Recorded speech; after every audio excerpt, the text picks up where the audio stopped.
Fletch came to us and he was swinging over the top, hitting weak, horrible slices. But by the end of the lesson, he was swinging under the plane, hitting beautiful, consistent draws. And we fixed this in 2 simple steps, which we're going to share with you right now. And the second step is something that always works no matter how bad your slice is. Yes. Oh! So if you're slicing it, this can definitely help you. There it is. That's the one.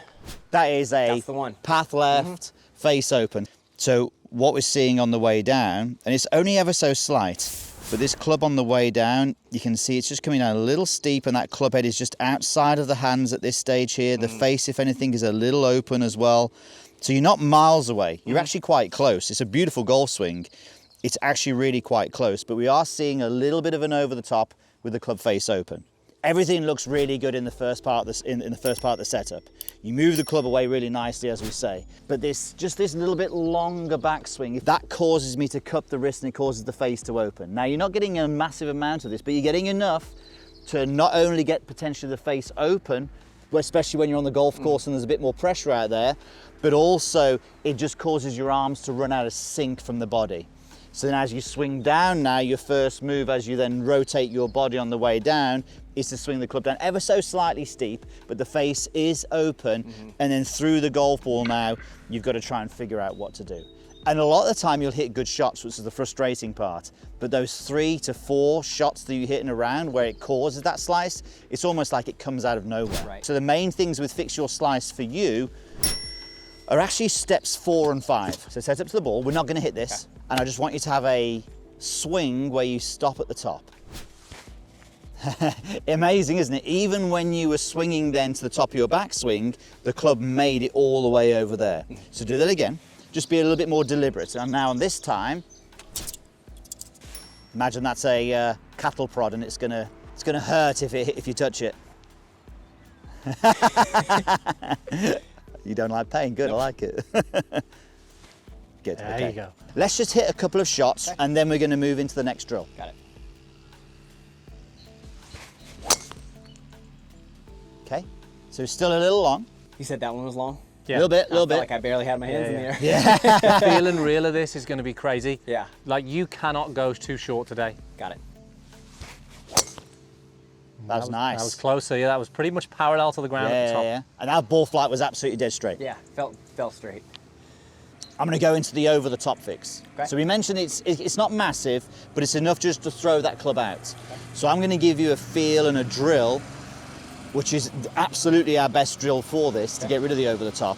But we're going to use live practice again as well. So do me a favor, just take your setup if you could. What we're saying is, because of maybe the long swing, so do me a favor, do me a long swing on the way back.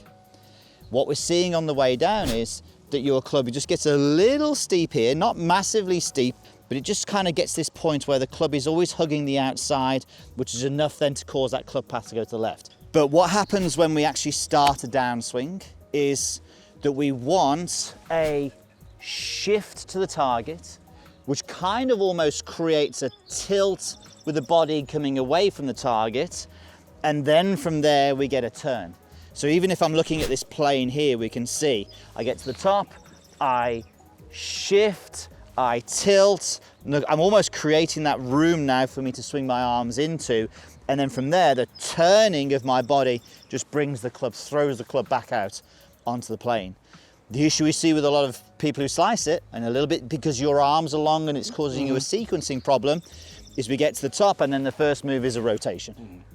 And we can see what's happening now. That club is miles over the top. And then what happens is we do all this sort of stuff just to get the club on the ball. So we'll find that someone who's a real bad slicer, they'll just keep going and swinging across it, and that's fine. They can actually play with that pretty much all the time. They lose a lot of distance, but at least they're playing with something. But what happens is often when we get the club here, if you're an educated golfer, you kind of sort of do all this, and then you go, well, why am I early extending? Why are my hips not cleared? Why am I chicken winging? You're trying to compensate for the fact you just threw the club way out in front because you rotated too early. Make sense, yeah? Makes sense. So, swing to the top of your backswing and stop, shorter backswing, beautiful. From there, you're going to keep your back facing the target and just allow your arms just to drop on the way down. So you're going to delay the turning of your body. That's how much we can do. Now, if we did that, we wouldn't be fixing your slice, we'd be having to fix your hook. But I want to see if we can go there. Okay. Today, in this short spell of time we've got with you, I want to see if we can get that club there. So do that again for me. So, swing to the top of your backswing and stop. So as you then just keep your back facing to the target, let the arms drop, you'll feel there's probably a natural little shift toward the target. And then from there, as the club kind of gets to around about here, then you can really think about turning a lot. And that turning motion then is what brings the club back out towards the plane. Okay, should we have a go hit one? Yeah. Simple as that. Okay, look at that ball flight. It was a draw, it started right, it bent left.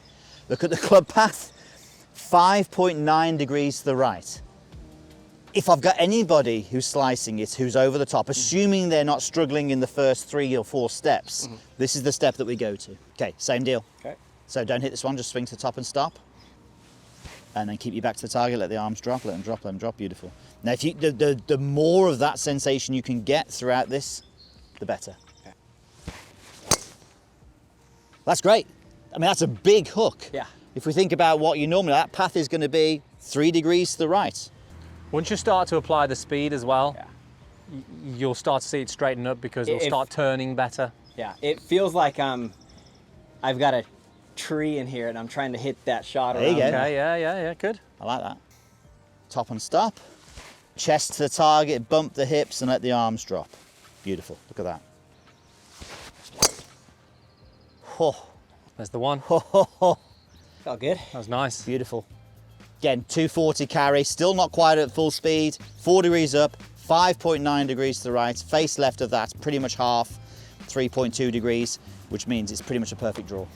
Right, check this out. Watch this on a playback. This is the club on the way back, beautifully on plane. Let's see what happens. A little long. Yeah. But look at the club now on the way down. It gets underneath the plane.